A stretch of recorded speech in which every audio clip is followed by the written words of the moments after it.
Hey comic book fans, welcome back to Comic Book Corner 2.0. And fans, yes, you are back with me, Mike Spider Slayer, getting ready to bring you Comic Book Haul week number 171. That's right, fans.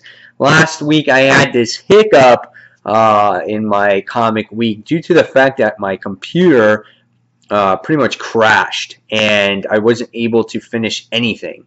So over the weekend I got a new computer and I had to reinstall my camera software, get all my images over. So let's just say I had to do a lot of new computer work to get things back going again. So for the first time, and I couldn't tell you how many years, I didn't finish all my books for the week that I was supposed to read. So crazy stuff. But nevertheless, it's a new week and a new comic book haul is in front of us. I did a test video yesterday for Batman issue number 41 to make sure everything was a go. And yeah, we're back on track. So here we go, comic book haul week number 171. Here is the bag.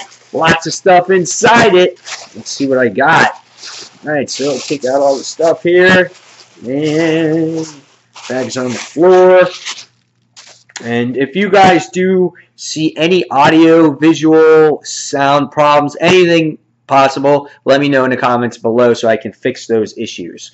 All right, first things first, from Marvel this week, we got Battle World or Secret Wars Marvel Zombies issue number 1. This book just looks awesome. The artwork, the cover on it, really looks cool. And if you're familiar with Secret Wars, you're gonna want to know what this is about, because everything that happens to the people that break the law in Doom's world, they go to the Shield.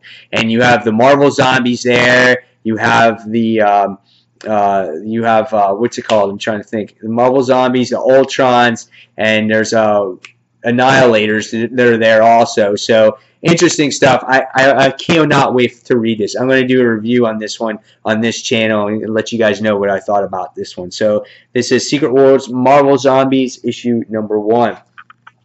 Next we have the long-awaited Batman issue number 41. We all know that Commissioner Gordon is now the new Batman. What's going to happen? How long is he going to be the new Batman? You know, Scott Snyder's stories tend to take anywhere from 6 months to a year to tell, at least the major ones. So is Commissioner Gordon going to be the new Batman for a year?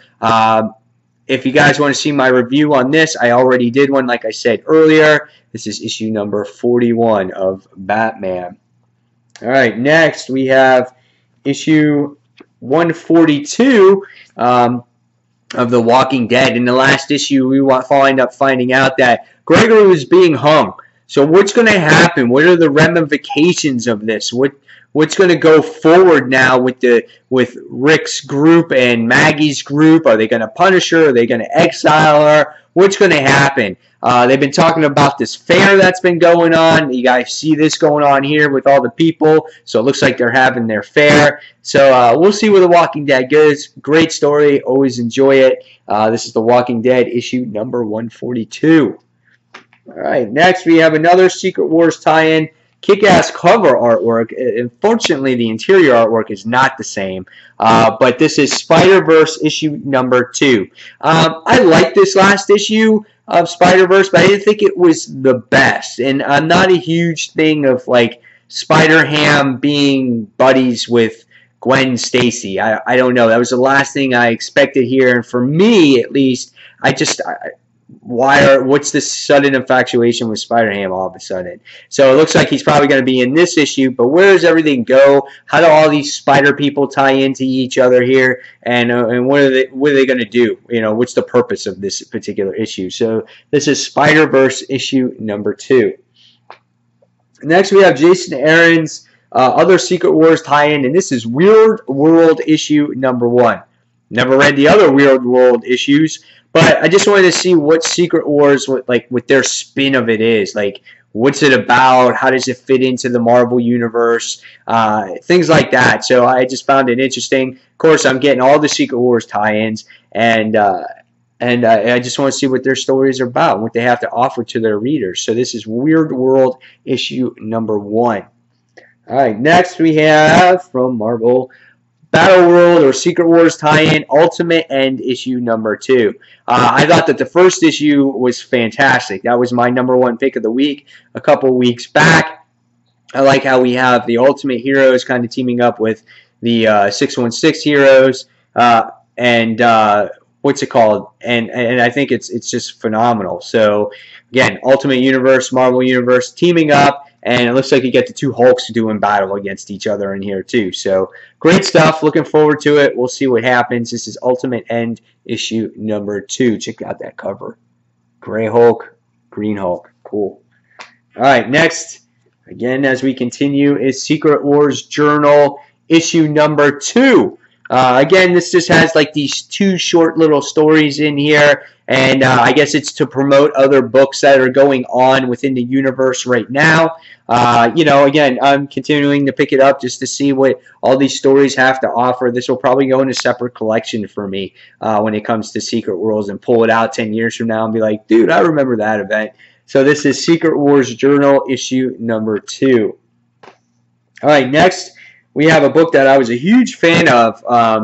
I think it was 2 weeks ago, and it was Secret Wars. And this is Secret Wars 2099 issue number 2, where you got introduced to the brand new Avengers of 2099. And in this issue, it's promised that you're going to see the Defenders of this universe as well. So I think Peter David is a great writer here, and I thought the artwork was really cool, and I want to know more about this version of the Captain America. Her name is Roberta. Great stuff here. I really was intrigued by this. So this is Secret Wars 2099 issue number 2.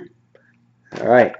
Next we have what you guys all know by now is my cult favorite following, Savage Dragon. Yes, we're on issue number 204. And here it's interesting. You get to see Angel fighting Malcolm. And I wonder what that's all about. And his girlfriend back here, her name is, I forgot her name, but she is pronounced as MJ, which is funny. And the last issue we found out that Malcolm actually got one of his ex-girlfriends pregnant. So I don't know where that's going. But with all the sexual experimentation that's been going on in Savage Dragon lately, could you not expect that to happen? So this is Savage Dragon issue number 204. All right, next we have another book that I'm fan favorite of, and that's Canon, The Last Padawan. This is issue number 3. Last issue we wound up seeing in Canon, he actually is stopped by which looks like a Imperial starships or whatnot, and he was told not to go to Coruscant by Obi-Wan, but it was a little too late, and that's kind of how the issue actually ended there. And let me just tell you, the artwork in this book is just phenomenal. It just continues to impress me with each and every issue. Just facial expressions and everything that happened in this book is so great. One of my favorite books, and I am hoping that this becomes an ongoing or whatnot, because this has just been a great book to read. So this is Star Wars Canon, The Last Padawan. All right, next we have Inhuman, Antillian Rising.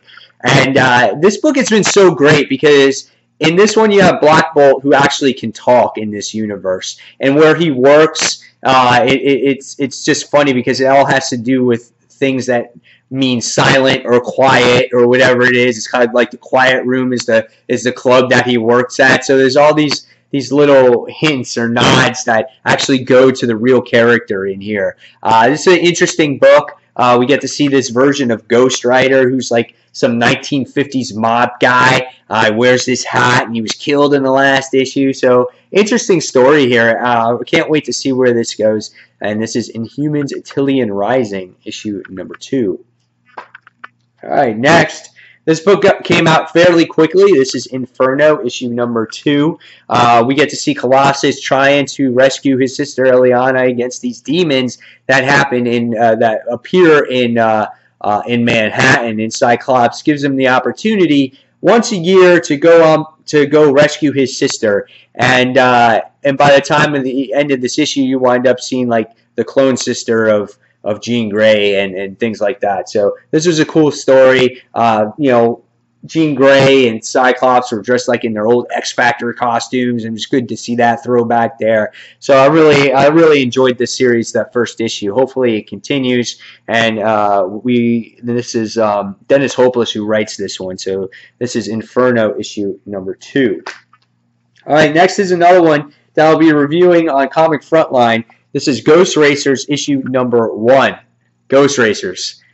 I don't know what to expect here except a whole bunch of Ghost Riders racing each other. You got one on a horse, one on a bike, one in a car. It's just weird. But I know it does take place in like Arcade Stadium. I mean, you can see that right here. And that's a cool little map page. And when I opened this book just to look at it, I was like, wow, this is kind of intriguing. It's like this race. It's for this championship, and I was just like, oh, this is pretty cool. So if you guys want to see a review on this one, again, I'll be doing it over on Comic Frontline. All right, next we have another Secret Wars tie-in, and this is 1602. Looks like it has to do with probably Angela, because yeah, it says Witch Hunter Angela on there, Part 1. Can't get very much from what this book looks like from the outside, the inside. I don't know. It's like this royal looking, you know, type of style of art probably fits the book. Maybe something I might not normally read, but I'll put up with it for Secret Wars. So this is 1602, issue number 1. All right, next now we have the Deadpool, or Mrs. Deadpool number 1 in the Howling Commandos. This is probably going to be a funny comic. Just the way it looks. You can see all the Howling Commandos on there. They were featured in an episode of Ultimate Spider-Man, if you guys did not see that, on Disney XD. And of course, Mrs. Deadpool wasn't on there as on there, but you got to see the other Howling Commandos. But the artwork is pretty cool. In the interior, you get to see Dracula in there. Deadpool's head's like chopped off on there, so that's pretty awesome to see. And I'm trying to get to see who actually wrote this particular issue. Jerry Duggan wrote this one, so you can expect good writing from this, because obviously he wrote the Deadpool series. So this is Mrs. Deadpool and the Howling Commandos, issue number 1. All right, next we have Secret Wars, Captain Marvel. I'm trying to think of the actual. I hate this. This is the action figure variant of the Captain Marvel book that is out. The Captain Marvel Corps, I think it's actually called, for Carol Danvers and the I'm trying to Captain Marvel and the whatever Corps. Can't stand the price tag. It's over the title. But anyway, I got the action figure variant for this one to add to the collection behind me. Looking forward to read some good Carol Danvers stories. I haven't read her book as of late, but this one goes right here to fill in the spot. So now you look behind me, it looks like I got a whole bunch of action figures behind me, but they're just comic books. So yeah, looking forward to reading that. All right, pressing forward now. Now we have... from DC, we have another book. This is a new number 1. This is Starfire, issue number 1. This is written by Jimmy Palmiotti. I can never say his name right. Had an interview with him on Comic Frontline the other night, on Tuesday night. Really great guy. He's really excited about this book, but scared at the same time because it's something different. A little bit different from Harley, and Amanda Carner's on it as well. Looking forward to reading this one, and this is Starfire, issue number 1. All right. Next, we got a couple independents. The next one is from Zenescope Entertainment. This is Robin Hood, issue number 11. Patrick Shan is the writer here. Very, very awesome cover. This is probably a different type of cover that we've seen recently from the title. We get to see Robin Loxley going against... a different type of creature where you've never really seen her before. You've always seen her maybe in some pose or something like that, but she's battling something. And where does this go from here? I'm not sure. This starts a new story arc because we got the Zenescope launch symbol there. So whenever you want to jump on one of these titles and you see that symbol, it's a good jumping on point for readers. So this is Robin Hood, issue number 11. And last but not least of this tremendous haul again, we come to Mark Millar and Sean Murphy's Chrononauts issue number 4. This is a ginormous issue, big-sized issue here, but it's $5.99, which is pricey. But again, it's double-sized. I love this series. It's a great book. I can't wait to see how it concludes, how it ends, and what the story provides for its readers. Great artwork from Sean Murphy. I think it's fit the book. If you guys read The Wake, you know his style of art. But it is a great series. It's just been a great ride, and I know they're making a movie of this in the future, so look forward to that as well. Woo! So the guys, there you have it. There is the super haul for the week. Guys, hopefully you enjoyed it. Tell me in the comments below of all the comic books that you got for the week, which ones you're most excited to read, which ones you're least excited to read. And fans, until that next comic book review, this is Mike Spider Slayer signing off. And don't forget to leave me those comments. Make sure this video is okay. So fans, again, until that next comic book review, I'll see you real soon. Thanks for watching, everyone. Bye.